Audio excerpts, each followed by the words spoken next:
భారత రెజ్లర్ వినేష్ ఫోగాట్ కు big shock తగిలింది. 100 గ్రాముల బరువు ఎక్కువ ఉన్నారన్న కారణంగా ఆమెపై అనర్హత వేటు వేశారు. 50 కేజీల విభాగంలో ఫైనల్లో వినేష్ తలపడాల్సి ఉండగా బరువుని చూసిన నిర్వాహకులు 100 గ్రాములు అదనంగా ఉన్నట్లు గుర్తించారు. దీంతో వినేష్ పై అనర్హత వేటు వేస్తూ ఒలింపిక్ కమిటీ, రెజ్లింగ్ కమిటీ నిర్ణయం తీసుకున్నాయి.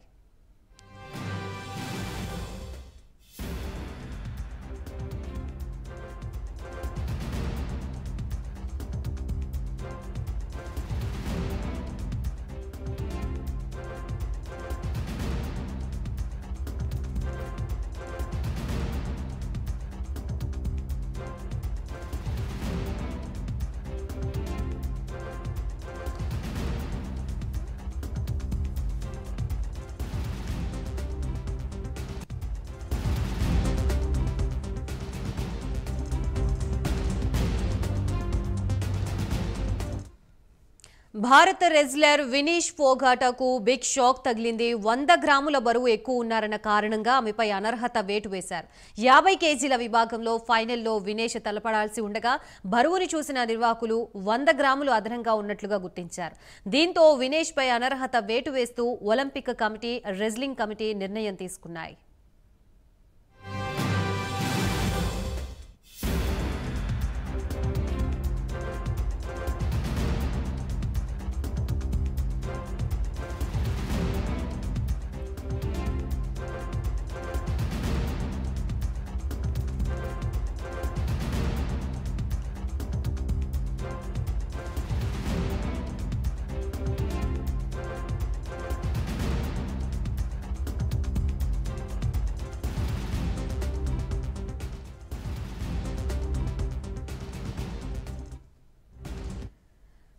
రైట్, ఒలింపిక్స్ లో భారత రెజ్లర్ పై అనర్హత వేటుకు సంబంధించి మనకి పూర్తి సమాచారం అందించడానికి మా అసోసియేట్ ఎడిటర్ రాజు సిద్ధంగా ఉన్నారు. రాజు.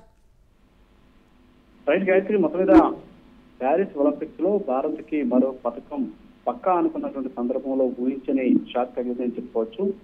ఫైనల్ కి చేరి పథకం ఖాయం చేసుకున్నటువంటి రెగ్యులర్ వినేష్ ఫోగాట్పై ఒలింపిక్ అసోసియేషన్ అనర్హత వేటు వేసినటువంటి పరిస్థితి. 50 కేజీల విభాగంలో ఆమె ఉండాల్సినటువంటి బరువు కంటే 100 గ్రాములు ఎక్కువ బరువు ఉండడంతో వేటు వేస్తున్నట్టు ఒలింపిక్ సంఘం ప్రకటించినటువంటి పరిస్థితి కనిపిస్తుంది. సో మొత్తానికైతే 50 కేజీల రెజ్లింగ్ పోటీలో ఫైనల్ కి తీసుకెళ్లినటువంటి వినేష్ ఫోగాట్ పైన 100 గ్రాములు అధిక బరువు ఉందని చెప్పేసి వేటు పడింది. పోటీ నిబంధనల ప్రకారం ఫోగాట్ 2వ స్థానం అయినటువంటి రజత పథకాన్ని కూడా అర్హత పొందదని చెప్పేసి ఇప్పటికే ఇక్కడ ఉన్నటువంటి ఒలింపిక్ సంఘం ప్రకటించినటువంటి పరిస్థితి. అయితే నిన్న ఒక్కరోజే దాదాపు 3 బౌట్లలో గెలుపొంది ఫైనల్ కి తీసుకున్నటువంటి వినేష్ ఫోగాట్ పైన ఒక రకంగా చెప్పాలంటే విధి పగబెట్టిందని చెప్పుకోవచ్చు. ఇవాళ జరగనున్నటువంటి ఫైనల్ బౌట్ లో గెలిస్తే ఒలింపిక్స్ క్రీడల చరిత్రలోనే గోల్డ్ సాధించినటువంటి తొలి భారతీయ రెజ్లర్ గా ఫోగాట్ హిస్టరీ క్రియేట్ చేసేది. ఒకవేళ ఓడిపోయినప్పుడు కూడా రజత పథకం దక్కేది. కానీ ఇలా అనర్హత వేటు పడుతుందని చెప్పేసి ఎవరు ఊహించలేదు. దీంతో పాటు ఈ సందర్భంలో అంటే వివేక్ ఫోగాట్ చాలా ఇబ్బందులు పడినటువంటి పరిస్థితి. ఎందుకంటే ఈ ఒలింపిక్స్ లో పాల్గొనడానికంటే ముందు ఆమె భారత్ లో లైంగిక వేధింపులపైన వ్యతిరేకంగా ఒక పెద్ద పోరాటం కూడా చేశారు. భారత రెజ్లింగ్ సమాఖ్య అధ్యక్షుడిగా ఉన్నటువంటి బ్రిజ్ భూషణ్ శరణ్ సింగ్ పై రెజ్లర్లు లైంగిక వేధింపులు ఆరోపణలు చేసినటువంటి నేపథ్యంలో ఆ ఉద్యమానికి అంతేకాకుండా ఆయనకు వ్యతిరేకంగా పోరాడినటువంటి వారిలో వినేష్ ఫోగాట్ ముందు వరుసలో ఉన్నటువంటి పరిస్థితి. అయితే మరోపక్క దీని మీద రాజకీయ నీడలు కమ్ముకున్నాయి ఒలింపిక్స్ మీద. ఎందుకంటే వినేష్ ఫోగాట్ చేసినటువంటి గతంలో చేసినటువంటి ఉద్యమం ఏదైతే ఉందో అది సక్సెస్ అవుతుంది, ఈమె కానీ పథకం గెలిస్తే అనేటువంటి ఉద్దేశంతో దీని వెనకేదో కుట్ర జరిగింది అనేటటువంటి ఆందోళన కూడా మొదలవుతుంది. మరోపక్క దీని మీద సోషల్ మీడియాలో కూడా భారీ ఎత్తున భిన్నాభిప్రాయాలు కూడా వ్యక్తమవుతున్నటువంటి పరిస్థితి. అయితే ఇవాళ జరిగినటువంటి ఈ ఘటనకు సంబంధించి ప్రధాని నరేంద్ర మోడీ కూడా ట్వీట్ చేయడం జరిగింది.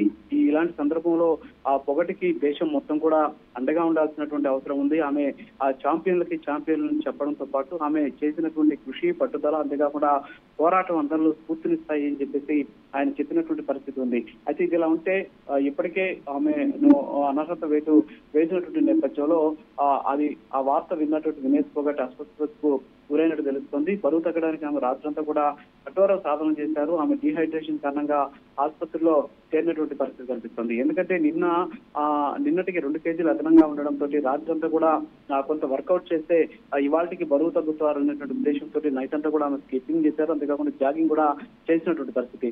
దీంతో దాదాపు 1800 గ్రాములు తగ్గినటువంటి ఈ వినేష్ ఫోగట్ ఇప్పుడు 100 గ్రాముల వరకు కూడా బరువు ఉన్నటువంటి నేపథ్యంలో ఆమె మీద ఇప్పుడు ఈ అనర్హత వేటు పడినటువంటి పరిస్థితి. ఇది యావత్ దేశం ఈ వార్తను జీర్ణించుకోలేకపోతున్నటువంటి పరిస్థితి కనిపిస్తోంది. Right, thank you Raju.